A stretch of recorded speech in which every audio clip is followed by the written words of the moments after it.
ಎಲ್ಲರಿಗೂ ನಮಸ್ಕಾರ. ಕೆಂಚಾಗೆ ನಾನು ಛಾಯಾ ನಿಮ್ಮೆಲ್ಲರಿಗೂ ವೆಲ್ಕಮ್ ಮಾಡ್ತಾ ಇದ್ದೀನಿ. ನಾನು ಕಾಲೇಜಲ್ಲಿ ಕೆಮಿಸ್ಟ್ರಿ ಪ್ರೊಫೆಸರಾಗಿ ವರ್ಕ್ ಮಾಡ್ತಾ ಇದ್ದೀನಿ. ನಾನು ಇಂಟೆನ್ಷನಲ್ ಈ ಚಾನಲ್ ಸ್ಟಾರ್ಟ್ ಮಾಡೋದಕ್ಕೆ ಅಂದರೆ ಸಾಧ್ಯ ಆದಷ್ಟು ಕೆಮಿಸ್ಟ್ರಿ ರಿಲೇಟೆಡ್ ಟಾಪಿಕ್ನ ಸಿಂಪಲಾಗಿ ಹೇಳುವಂಥ ಪ್ರಯತ್ನ ಮಾಡ್ತಾ ಇದ್ದೀನಿ. ಈಗ KCET ಮತ್ತು ನೆಟ್ ಎಕ್ಸಾಮ್ ಬರ್ತಾ ಇದೆ. ಹಾಗಾಗಿ ಅದರಲ್ಲಿ ಪೇಪರ್ 1 ತುಂಬ ಕಷ್ಟ ಆಗುತ್ತೆ ನಮಗೆ, ಅದಕ್ಕೆ ಹೆಲ್ಪ್ ಮಾಡಿ ಅಂತಂದರು. ಹಾಗಾಗಿ ಆ ವೀಡಿಯೋಸ್ನ ನಾನೀಗ ಅಪ್ಲೋಡ್ ಮಾಡ್ತಾ ಇದ್ದೀನಿ. ಏಕೆ ನಿಮಗೆ ಪೇಪರ್ 1ನಲ್ಲಿ 10 ಚಾಪ್ಟರ್ಸ್ ಇರುತ್ತೆ. ಒಟ್ಟು 60 ಕ್ವಶನ್ಸ್ ಇರುತ್ತೆ. ಒಂದೊಂದು ಚಾಪ್ಟ್ರಿಂದ ಈಕ್ವಲ್ ವೇಟೇಜ್ ಕೊಡ್ತಾರೆ. ಒಂದೊಂದು ಚಾಪ್ಟ್ರಿಂದ 6 ಕ್ವಶನ್ಸ್ಗಳು ನಿಮಗೆ ಬರ್ತಾ ಹೋಗುತ್ತೆ.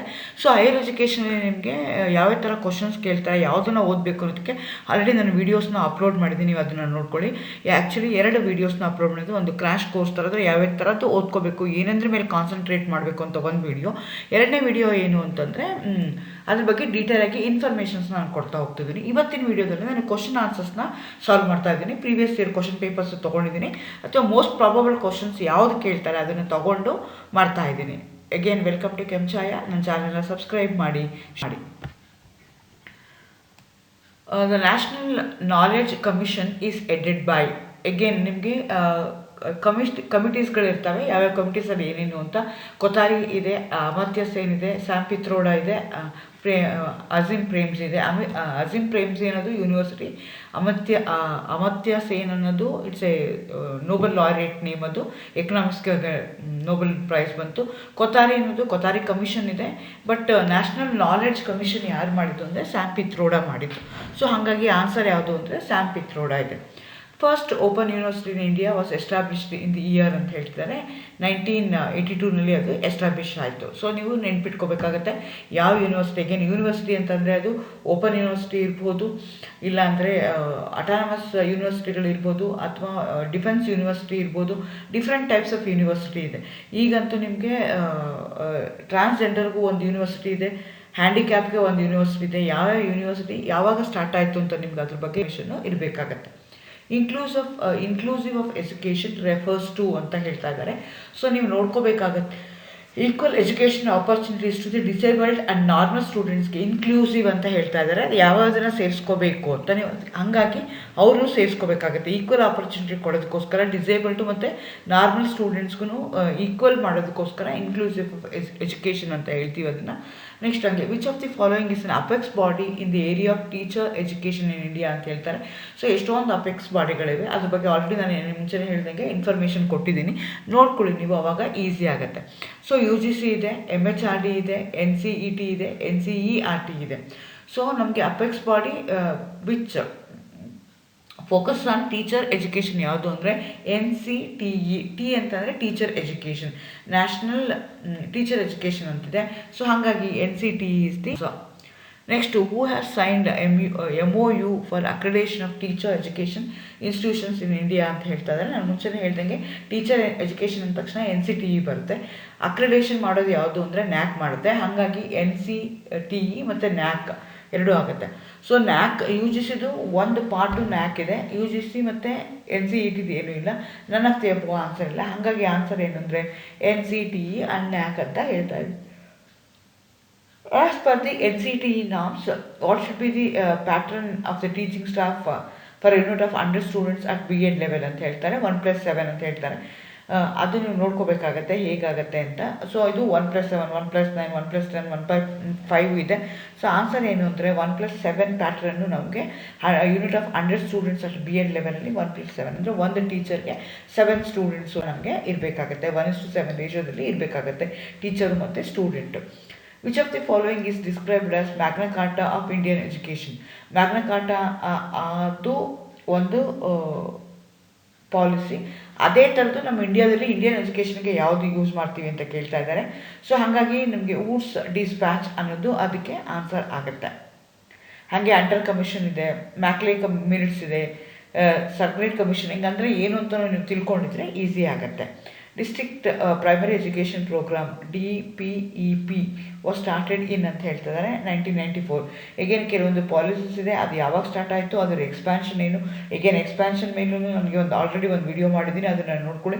ಅದು ಏನಿದೆ MHRD ಅಂದರೆ ಏನು, UGC ಅಂದರೆ ಏನು, ಅದೇ DEP ಅಂದರೆ ಏನು, ಅದೆಲ್ಲನೂ ನಾನು ಏನು ಮಾಡಿದ್ದೀನಿ ರಿಲೇಟೆಡ್ ಟು ಎಜುಕೇಷನ್ ಒಂದು ಆಲ್ರೆಡಿ ವಿಡಿಯೋನ ಅಪ್ಲೋಡ್ ಮಾಡಿದ್ದೀನಿ. ನೀವು ಪ್ಲೇ ಲಿಸ್ಟ್ಗೆ ಹೋಗಿ ಅಲ್ಲಿ KCET ಪೇಪರ್ 1 ಅಂತ ಅಂದರೆ ಅದೆಲ್ಲ ಬರ್ತಾ ಹೋಗುತ್ತೆ, ನೋಡಿಕೊಂಡ್ರೆ ಈಸಿ ಆಗುತ್ತೆ. University Education Commission, constituted in 1948, was appointed by ministry of education. ಆಗ MHRD ಅಂತ ಇರಲಿಲ್ಲ, ಆಗ ಅದು ಮಿನಿಸ್ಟ್ರಿ ಆಫ್ ಎಜುಕೇಷನ್ ಅಂತ ಇತ್ತು. ಹಾಗಾಗಿ ಅದು ಮಿನಿಸ್ಟ್ರಿ ಆಫ್ ಎಜುಕೇಷನ್ ಬಂದಿದೆ.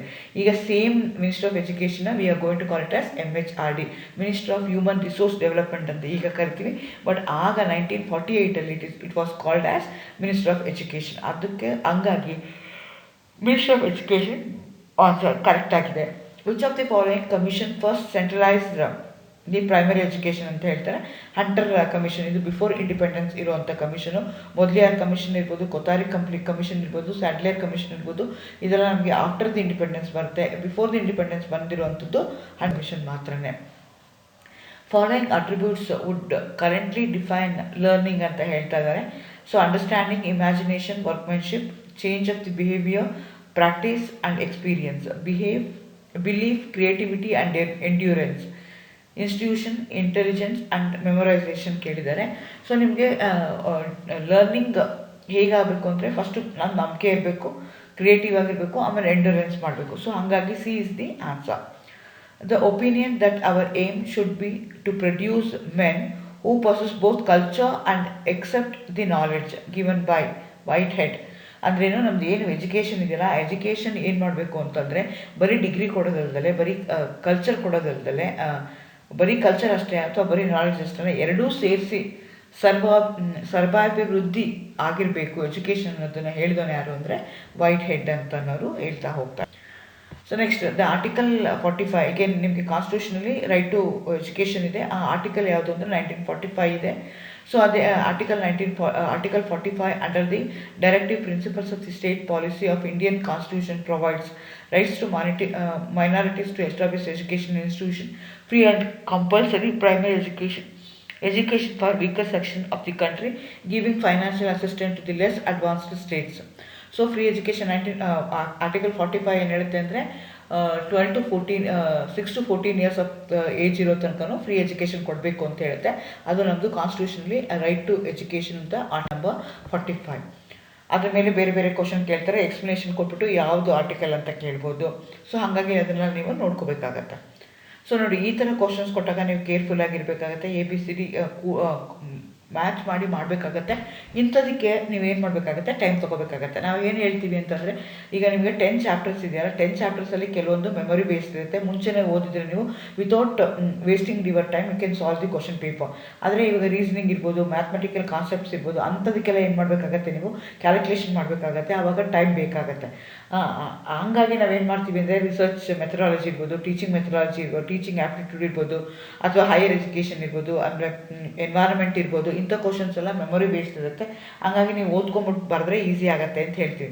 ಆದರೆ ಹೈಯರ್ ಎಜುಕೇಷನಲ್ಲಿ ಈ ಥರ ಕ್ವಶನ್ ಕೊಟ್ಟಾಗ again this also going to take larger time. ಹಂಗೆ ಮಾಡೋಕ್ಕಾಗಲ್ಲ, ಅದನ್ನು ನೀವು ಮ್ಯಾಚ್ ಮಾಡಿ ನೋಡಿ ಬರೀಬೇಕಾಗುತ್ತೆ. Which of the following core values among the institutions of higher educations are promoted by NAC ಅಂತ ಹೇಳ್ತಾ ಇದ್ದಾರೆ?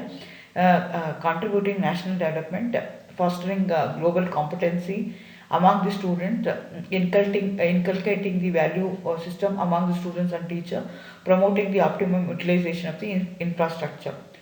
ಸೊ ನಿಮಗೆ ಇದು ಏನೇ ಪ್ರಮೋಟ್ ಮಾಡುತ್ತೆ, ಕೋರ್ ವ್ಯಾಲ್ಯೂಸ್. ಆ್ಯಕ್ಚುಲಿ NACದು 4 ಕೋರ್ ವ್ಯಾಲ್ಯೂಸ್ ಇದೆ. ಅದರಲ್ಲಿ 3 ಕೋರ್ ವ್ಯಾಲ್ಯೂಸ್ ಅವ್ರು ಕೊಟ್ಟಿದ್ದಾರೆ. Contributing to the national development ಇದೆ, fostering global competence among the students ಇದೆ, inculcating the value system among the students and the teacher ಹಂಗಿದೆ. ಹಾಗಾಗಿ ಆ 3 ಆನ್ಸರ್ ಕರೆಕ್ಟ್ ಇದೆ. Promoting the optimise utilisation of the infrastructure ಅನ್ನೋದು ಅದರಲ್ಲಿ ಬರೋದಿಲ್ಲ. ಹಾಗಾಗಿ ABC is the correct. Next, which of the following statements are correct with respect to NITI Aayog? So ಈಗ ಹೊಸದಾಗಿ ಬಂದಿರುವಂಥದ್ದು ನೀತಿ ಆಯೋಗ. ಸೊ ರೀಸೆಂಟಾಗಿರುವಂಥದ್ದನ್ನು ಕೇಳ್ತಾ ಹೋಗ್ತಾರೆ. ನೀತಿ ಆಯೋಗನು ನಿಮಗೆ ಇಂಪಾರ್ಟೆಂಟ್ ಆಗುತ್ತೆ. It's A constitutional body, it's A statutory body. It is either A constitutional body ನಾರ್ A statutory body. It is A think tank ಅಂತ ಹೇಳ್ತಾರೆ. ಯೋಚನೆ ಮಾಡಿ ಅದನ್ನ ಬಗ್ಗೆ ಏನು ಮಾಡಬೇಕಾಗತ್ತೆ, ನೀವು ಮೈಂಡ್ ಕೆಲಸ ಕೊಟ್ಟು ಅದನ್ನು ಮಾಡಬೇಕಾಗತ್ತೆ. ಅಂಥದಕ್ಕೆ ನಾವೇನಂತ ಕರಿತೀವಿ, ನೀತಿ ಆಯೋಗ ಅಂತ ಹೇಳ್ತೀವಿ. ಸೊ ಹಾಗಾಗಿ ನಮಗೆ C&D ಇಸ್ ದಿ ಆನ್ಸರ್. ಅದು ಕಾನ್ಸ್ಟಿಟ್ಯೂಷನಲ್ ಬಾಡಿನೂ ಅಲ್ಲ, ಸ್ಟ್ಯಾಟ್ಯುಟರಿ ಬಾಡಿನೂ ಅಲ್ಲ ಅದು. ಹಾಗಾಗಿ ಅದರದ್ದು ಮೇನ್ ಏಮ್ ಏನು ಅಂತಂದರೆ ಥಿಂಕ್ ಟ್ಯಾಂಕ್ ಅನ್ನೋ ಅಂಥದ್ದು ಅದು ಬಂದಿದೆ. ಸೊ ಹಾಗಾಗಿ C the answer. Next which of the following statements are correct about the deemed universities. Again ನಾನು ಯೂನಿವರ್ಸಿಟಿ ಬಗ್ಗೆ ನೀವು ತಿಳ್ಕೊಂಡಿರಬೇಕು ಅಂತ ಹೇಳಿದೆ. ಇಲ್ಲಿ ಡೀಮ್ಡ್ ಯೂನಿವರ್ಸಿಟಿ ಬಗ್ಗೆ ಕೇಳ್ತಾ ಇದ್ದಾರೆ. The governor of the state is the chancellor of the deemed university. They can design their own syllabus and course work. They can frame their own guidelines regarding the admission and fees. They can grant degrees ಅಂತ ಕೇಳ್ತಾ ಇದ್ದಾರೆ. So ನಮಗೆ ಏನು answer ಅಂದರೆ BCD. ಆಮೇಲೆ governor of the state is a chancellor of the deemed university. ಇಲ್ಲ, deemed ಯೂನಿವರ್ಸಿಟಿಗೆ ಅದು ಅವರೇ ಇರ್ತಾರೆ. ಸೊ ಪ್ರೈವೇಟ್ ಇರ್ಬೋದು ಅದು. ಸೊ ಹಾಗಾಗಿ ಏನು ಮಾಡ್ತಾರೆ, ಅಲ್ಲಿ ಯಾರು ಹೆಡ್ ಇರ್ತಾರಲ್ಲ ಅವರು ಅದಕ್ಕೆ VC ಹಾಕ್ತಾರೆ. ಸೊ ಹಾಗಾಗಿ ಫಸ್ಟ್ ಆನ್ಸರ್ ತಪ್ಪಿದೆ, ಇನ್ನು 3 ಆನ್ಸರ್ಸು ಕರೆಕ್ಟ್ ಇದೆ.